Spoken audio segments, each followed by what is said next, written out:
Hello, I'm Becky Saif. Welcome back to my YouTube channel. Today I'm going to show you a beginner's guide, a crash course in sound design fundamentals, the basics.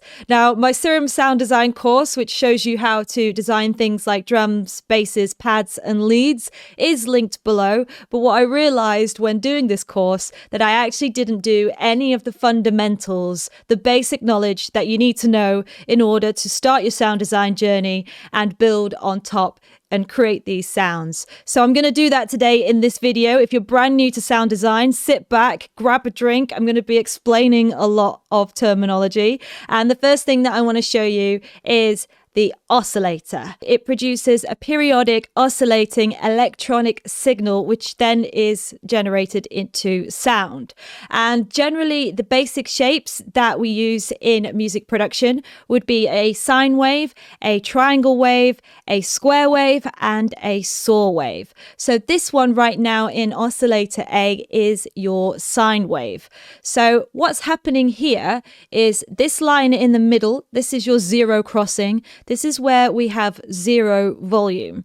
And as the shape moves down, it's changing the air pressure. It's pushing the air pressure. And then as it moves up, it's pushing the air pressure in the opposite polarity. So what this actually is doing, if you have your arm, it is creating a wave in the air. And as this moves the air, this is what we call sound. It's pressure changes in the air that ultimately will reach the eardrum and vibrate on the eardrum, and that's what our brain interprets as sound. So this is amplitude. Amplitude here and amplitude here over time, left to right.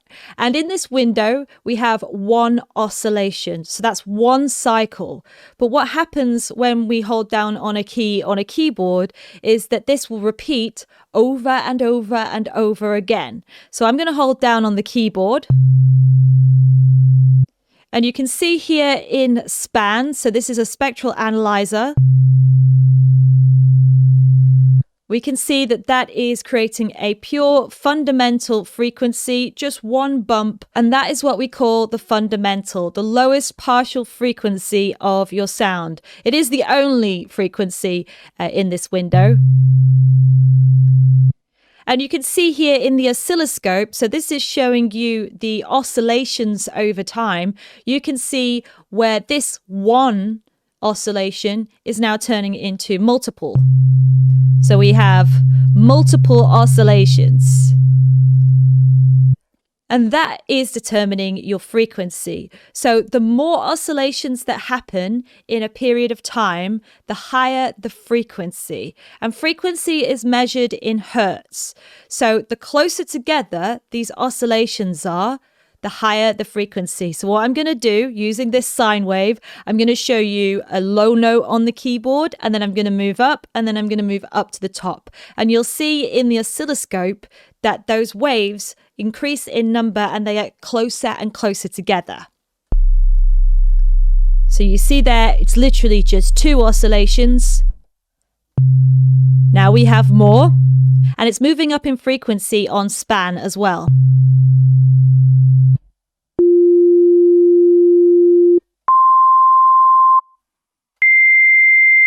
So the frequency is determined by how many cycles, how many oscillations happen per second. So that's how we determine the frequency.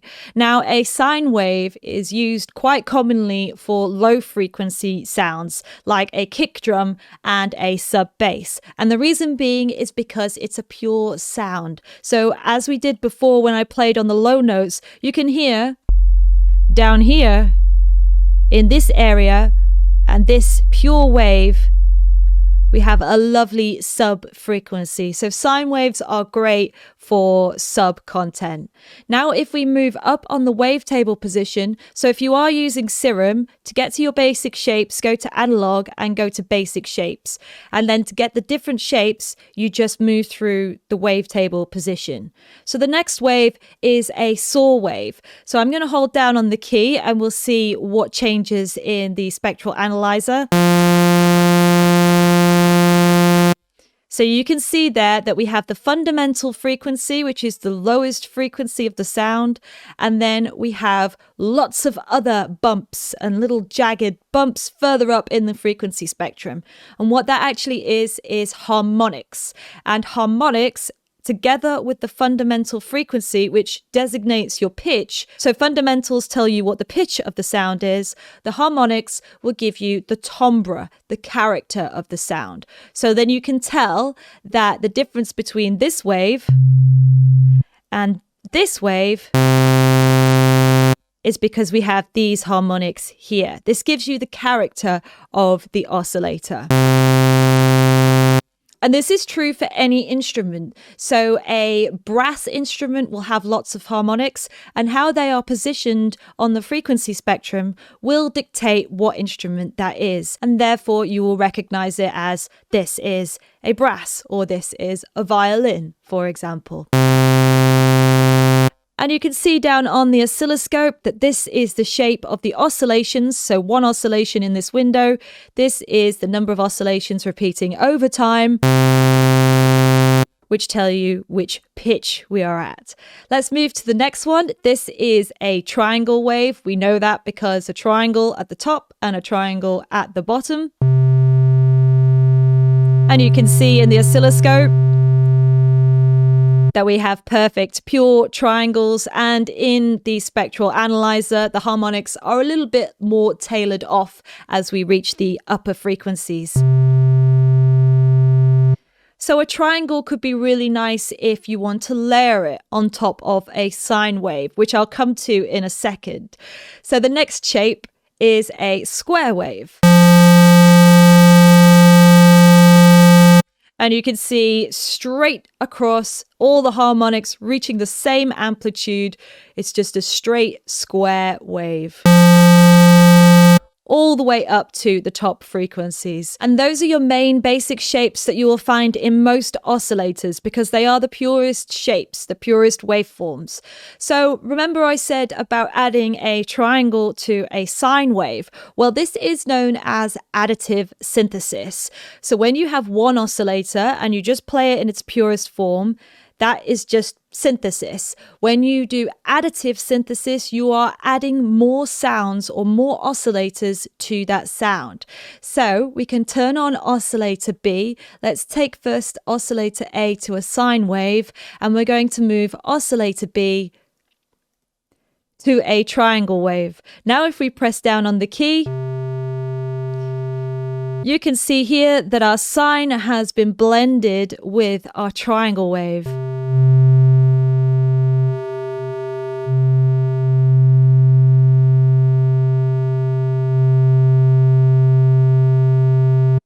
Whereas with the sine wave just by itself, where you have just the pure tone, now you're adding extra harmonics using the triangle wave.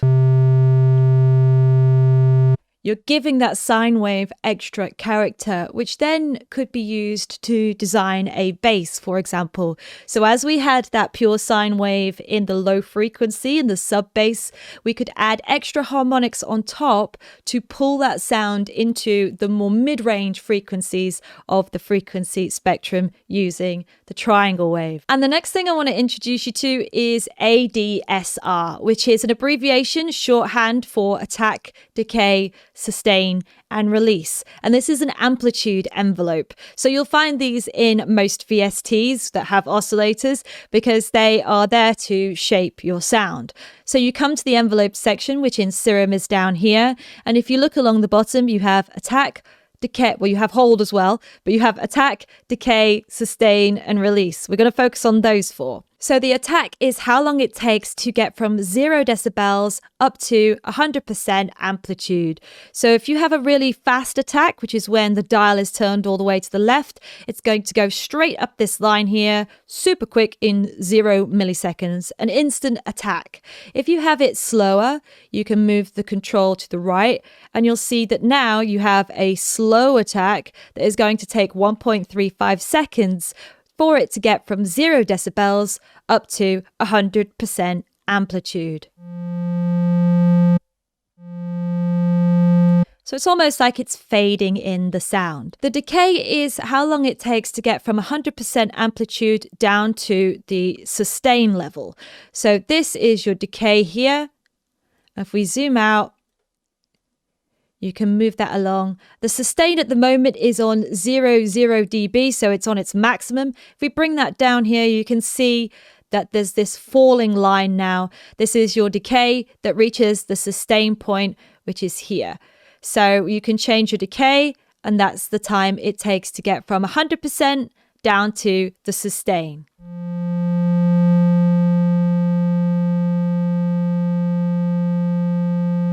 And the sustain is where the sound will sustain and stay until you let go of the key on the keyboard. And when you let go of the key on the keyboard, the release is how long it takes for the time to stop. So the attack and release are the opposite of each other. So the release, if you make it quite long, I'm going to tell you now when I take my key off the keyboard.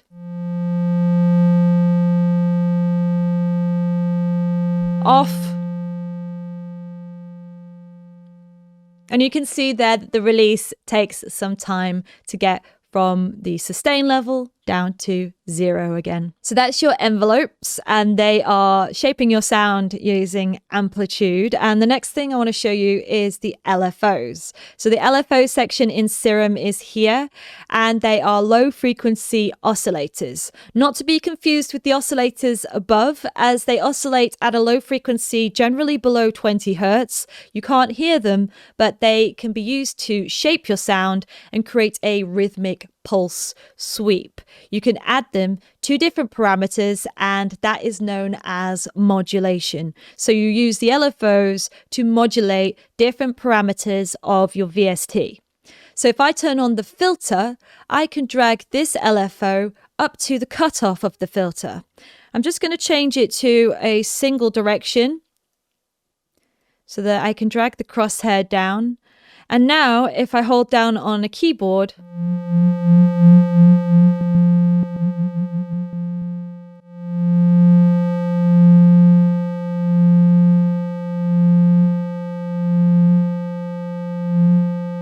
and so you're not hearing the sound of the LFO. It's so low in frequency that all it's doing is it's moving the cutoff of the filter. And you could add LFOs to a multitude of different parameters inside your VST to shape and give your sound a unique characteristic. And what we're actually doing here by dragging this LFO onto the cutoff is we're doing a thing called subtractive synthesis. So we're actually subtracting the frequencies using a low pass filter. So if I just turn this filter off for a second, if we just watch in the spectral analyzer and look at the fundamental and the harmonics of the sound.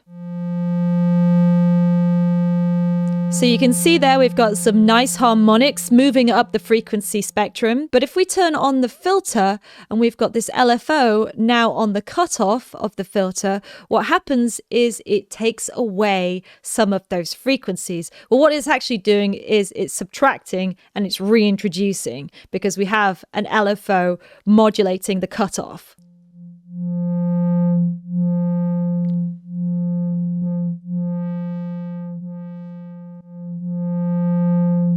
And the final thing I want to introduce you to is a thing called Unison. Unison is great. It makes your sound fuller, thicker, and wider. It duplicates the oscillator, it pans it, and it detunes it from the bass frequency. So at the moment, these oscillators don't have any unison because we have 1 and 1. That's one copy of each oscillator. Now, if I bring up the triangle wave, and you can see as we bring it up to 5, you have the first oscillator, the main oscillator in the middle, which is not detuned. And then either side of that, you have your detuned copies. So you could bring that detune a little bit closer together, but let's just play it as it is at the moment.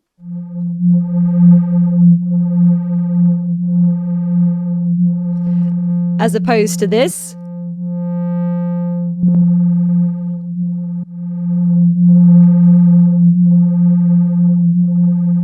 So that's really changing the characteristics of the sound. And if you've got headphones on, you can hear that it just gets a little bit fuller in the stereo image.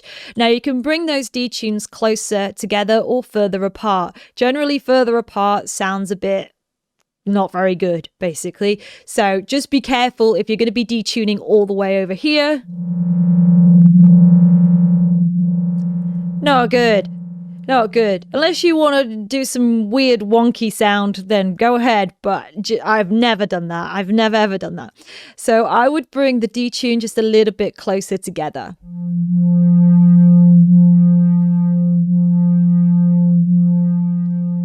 And what happens there is that you're still maintaining that fundamental frequency of your sound, but you're giving it extra characteristics in the stereo width by adding unison on top. And that is your fundamentals and the terminology that we use in sound design and synthesis.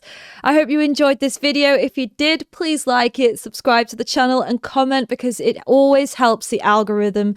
Thank you so much for checking out the video. If you feel like you've got to grips with the fundamentals, then check out the course that I've done. If you like my teaching style, click on the link below and it'll direct you to the course page. Hope you have fun with your sound design and synthesis, and I will see you for another video. Bye.